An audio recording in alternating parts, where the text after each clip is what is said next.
நான் நல்லவனாக இருப்பேன். நன்மை தீமை எது என்று எனக்கு தெரியும். தீய செயல்களை செய்ய மாட்டேன். தவறான எண்ணங்களை மனதில் வைத்திருக்க மாட்டேன். நன்மை தீமை எது என்று தெரியும். நல்ல குணங்கள் எது, கெட்ட குணங்கள் எது என்று எனக்கு நன்கு தெரியும்.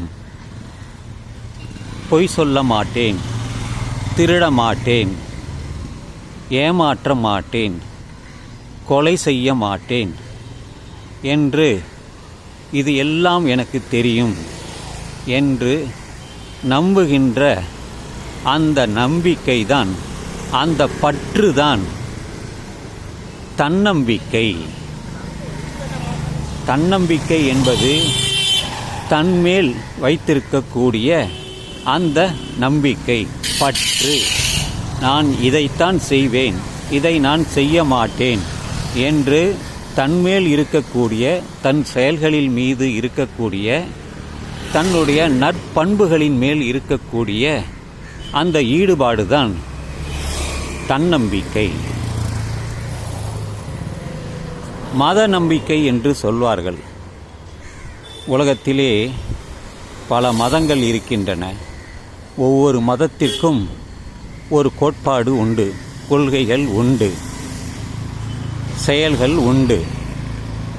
அந்த செயல்பாட்டின் மேல், அந்த கொள்கையின் மேல் நம்பிக்கை வைத்திருந்தால் அதுதான் மத நம்பிக்கை. மூன்றாவதாக இறை நம்பிக்கை. இறை நம்பிக்கை, இறை நம்பிக்கை என்றால் என்ன? இறைவன் என்று ஒருவன் சகல சக்தியும் தன்னிடம் கொண்டவன். அவன் எல்லாவற்றையும் பார்த்து கொள்வான். அவன்தான் இறைவன் என்ற நம்பிக்கை, அதுதான் இறை நம்பிக்கை. இப்படி நம்பிக்கைகள் பலவிதமாக இருக்கிறது. ஆனால் ஒவ்வொருத்தருக்கும் ஒவ்வொரு விதமான நம்பிக்கை இருக்கிறது. நான் எப்பொழுதுமே பாராட்டுவது தன்னம்பிக்கை தான். என்னால் செய்ய முடியும், என்னால் எதையும் செய்து காட்ட முடியும், என்னிடம் எல்லா திறனும் இருக்கிறது என்று நம்பும் அந்த திறன்தான் அது தன்னம்பிக்கை. தன்னம்பிக்கையை வளர்த்து கொள்வோம். நன்மை தீமைகளை தெரிந்து அதன்படி நாம் நடந்து காட்டுவோம். அதுவே இந்த நாளின் பதிவு. நள்ளிரவாகட்டும் நண்பர்களே.